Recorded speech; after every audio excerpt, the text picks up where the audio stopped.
YCS Austin just passed. Honestly, unless you knew people through Facebook and stuff like that, we live in a very different day and age where people can communicate with each other and information gets passed along so freely.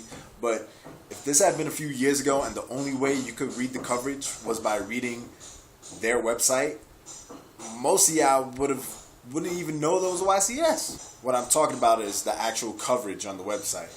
But we can't even call it coverage. That's saying they actually did something. I don't know if they've got people that work there, or if they get paid to write this coverage or not. Every single event has had this trend where the information does not get passed. It's weird when you see something become less effective after having so many tries of doing it and doing it for so long. For example, this YCS, I didn't even bother going to the Konami website because the last 2-3 times I actually went on just to see, because usually when I look on the website, the weekends of a YCS, I'm working, I'm usually working. So while I'm at work, when I'm bored, I'll go, let me just go up on the website and check and see what's going on, see something cool.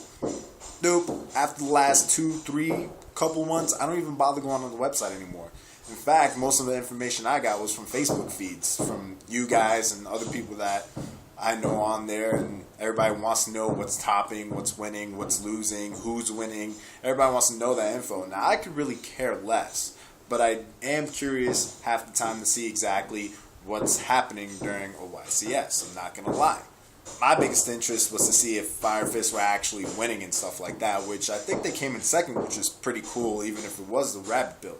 That's besides the point. The fact that I had to find out through other people, other means, mostly people like YCS and stuff like that, that's like kind of ridiculous and kind of hilarious too, because these people don't get paid to do that. It's more of a hobby to them.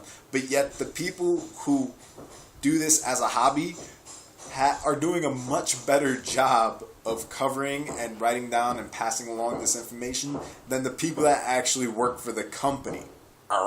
Was exactly the way I was feeling when I was seeing all the information from everybody else and seeing how everybody was saying they haven't posted anything since the first day.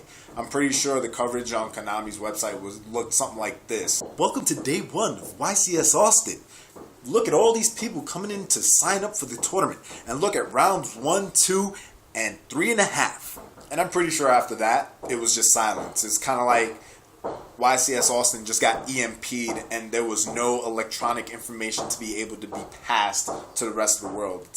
It was sabotaged or something.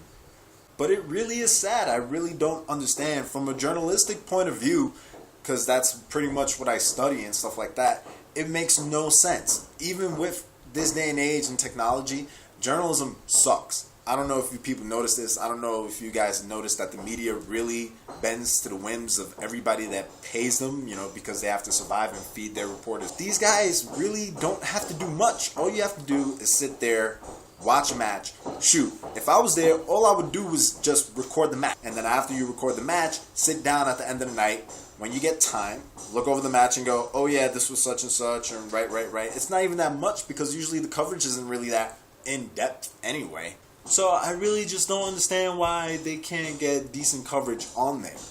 And it's like I said before, it's just been going down.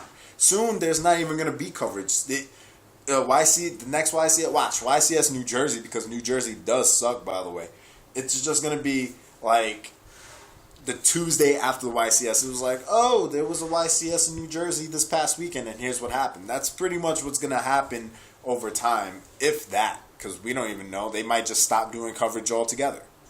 And I think the reason why this is happening too is because so many of us are doing it for free that they're pretty much getting lazy. I mean, think about it. Half the guys that do the coverage on the website, they're usually guys that write. I know one of them writes for like TCG and stuff like that.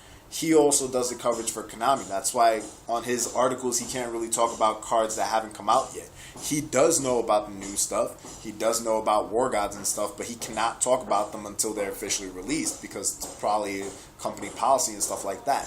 However, him being one of us, somebody that plays the game, somebody that studies the game, somebody that finds the game as a hobby, he doesn't really go in depth into it. He just He writes it, and then he probably realized, oh, well, these guys are doing the coverage and stuff like that. I'm not really getting paid much to do this anyway. Konami might just be giving them the ultimatum that they give most judges too, where it's just like, oh, well, either you could take $30 for each day that you worked, or here's a box of booster packs. Take it or leave it. Don't get me wrong. I'm not necessarily saying that Konami needs to do a better job of doing their coverage.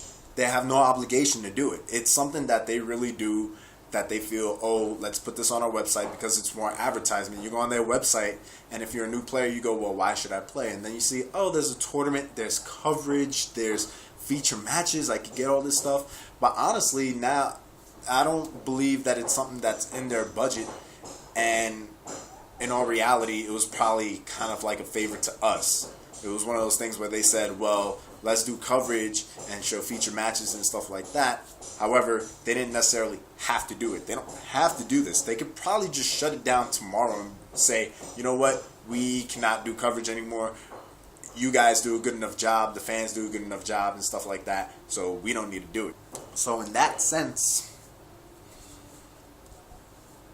it's something, I know, it sucks. They suck. Considering that a big old company like this can't do a good enough job as the people at the actual event that are just texting each other and stuff like that. It blows, but it is what it is. But if I were to think outside the box, the best way to approach this problem of flow of information would be for Konami to actually get the people, or see who's going to be doing that, and try to get in contact with people that have been known to put out this information and ask them to be one of their writers on their actual TCG Konami North America website. All you have to do is get some of the best people that have consistently shown that they get this information from reliable sources time in and time out, and just go up to them and shoot them an email and say, hey, would you like to do coverage for the YCS? Because honestly, if it's online, you don't necessarily have to be at the event to do coverage on it, because most people just want deck lists. The feature matches, all the matchups and stuff like that, that's just extra. That's like the fluff, the frosting. Most of you guys don't want that. That's what I look for. I could care less about what's topping because I already have a good idea what's going to top. Which, by the way, in my last video, I'm pretty sure I hit like 4 or 5 decks that actually had a chance and did top. Obviously, the 3 and the Karakuri builds that I was mentioning. Get those pieces of information and then just put them out there. That's it. Problem solved, honestly. And I'm pretty sure all you'd have to do, Konami wouldn't necessarily have to pay them, because all they're going to really be doing is getting the information of the top decks, like top 32, top 16, top 8. Who beat what beat this, and who wins. That's it. Just do that and then send them a few packs. We'll take the free stuff. They know we have the secondary market. They know this. They know everything we have. I'm pretty sure there's R&R that looks into how people play the game and how people approach the hobby. They know this. One of their feature article writers always mentions how certain cards will just go up in value. Konami doesn't make money off of it, but they know we do. So just turn around, get the top people that bring out the information for each YCS, somewhat hire them, don't pay them, just send them free crap, and there you go. Everybody wins, everybody's happy. Instead of everybody harassing like 3 people over a top 16 deck list when honestly they don't really have to do shit. Which is another topic that I'm really not going to get into, but honestly, here's my thing. If somebody's posting up deck lists and they're doing it for free, don't bitch. Leave them the hell alone. They don't have to do it. And for the people that are uploading it and getting, feeling some type of way or feeling stressed out and stuff like that, fuck them. They're nobody. And actually, you have the power because they're trying to get the information out of you.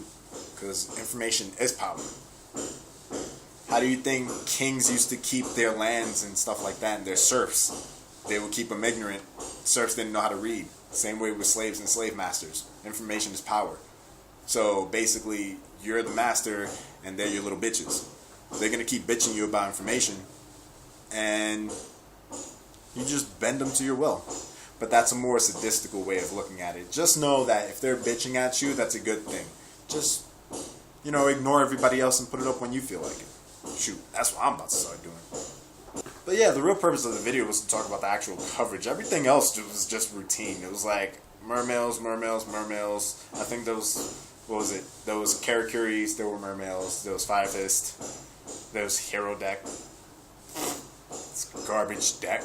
But the main thing to take away from the actual YCS is that it's not like other formats where it's just been a mishmash of a lot of stuff. Like, you kind of know what the top decks are going to be this format, or at least for the next few weeks and so, until next YCS. So you know what's topping, and you know what to side, basically.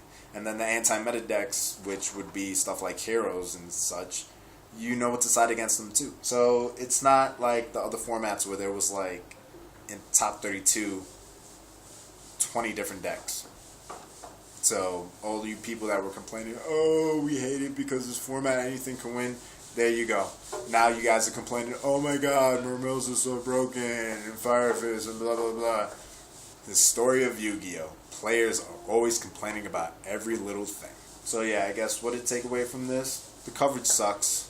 Just rely on your friends, other people. You know who these guys are that bring out this information. Rely on them to get the information if you're really into that. And if you like reading feature matches, you're kind of screwed. You know, I'll probably read them today. You know, I'm about to go to work, so I'll probably read them when I'm bored on my break or something. But yeah, Konami's fucking up. That's all that needs to be said.